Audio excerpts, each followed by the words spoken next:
On a typical honor flight, veterans arrive to the airport early in the morning, give their farewells to family members, are united with their guardians, and are welcomed to the terminal gate by members of the Utah Pipe Band.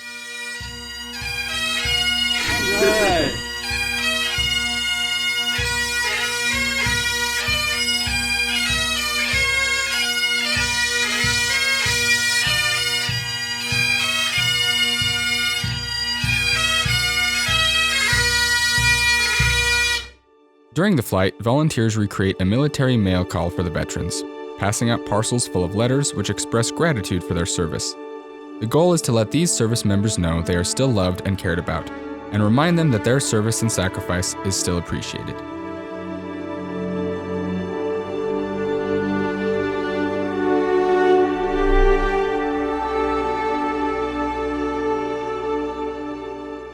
You thought that mail call was really special, and then those little kids made those little notes, and I never received any mail in Vietnam at all, so that was my super mail call. After arriving in Washington, D.C., veterans receive a warm welcome. Hoorah, you tough Marines! WW2! They are then escorted to the National Mall, where they can visit some of the memorials constructed to commemorate and honor their service in past conflicts.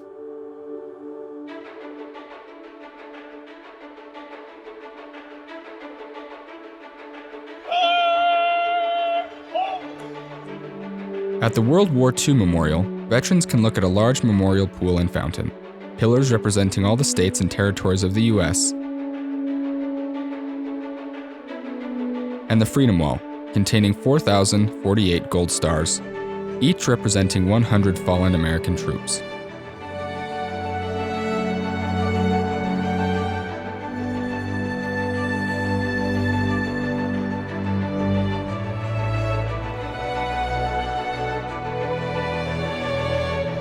The most prominent feature of the Vietnam War Memorial is a large wall made from dark granite.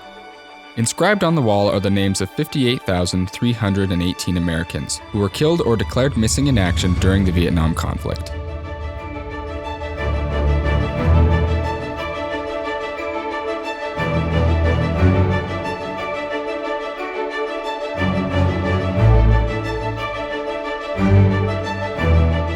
The Korean War is also referred to as the Forgotten War, but the soldiers and civilians who lived through it don't easily forget it.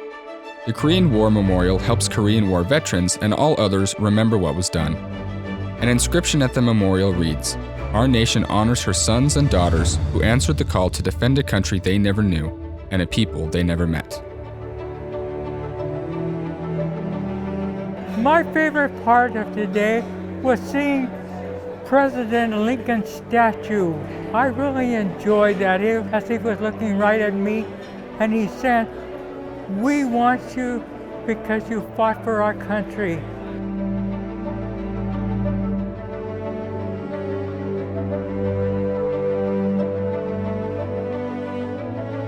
What really impressed me today, there was another gentleman that was in the Korean War. I didn't know him, but we stopped and there was a Korean young man who started crying when he seen us.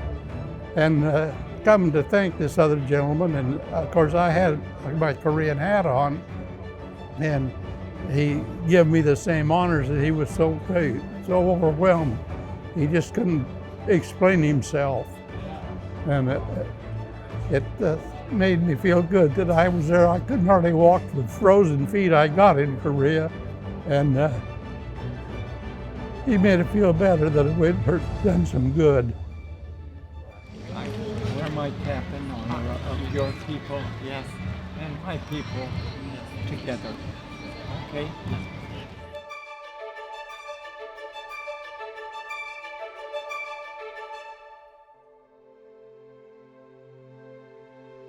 Veterans also visit Arlington National Cemetery and witness the changing of the guard at the tomb of the unknown soldier.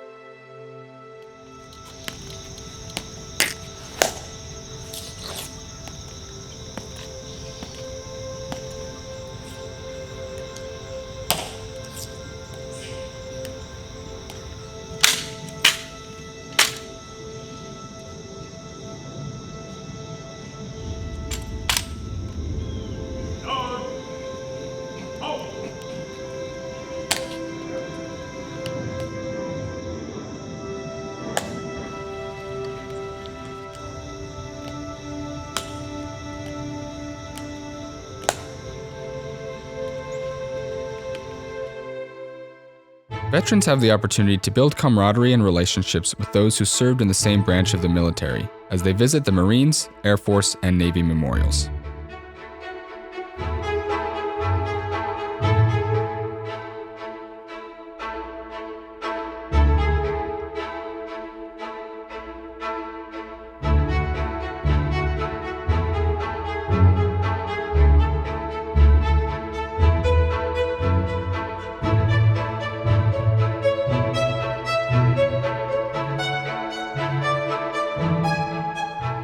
The group also sees the National Archives, where many of the original documents that helped build our country are housed.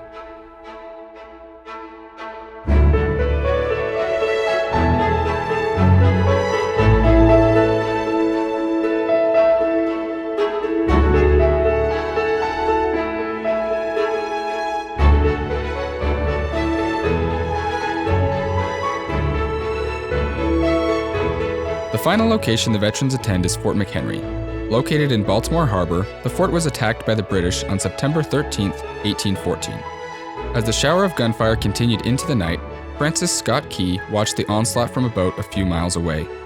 After the firing had stopped and the sun gave way to morning, Key could see the American flag flying above the fort. America had won. This sight inspired Key to write the words that became the national anthem.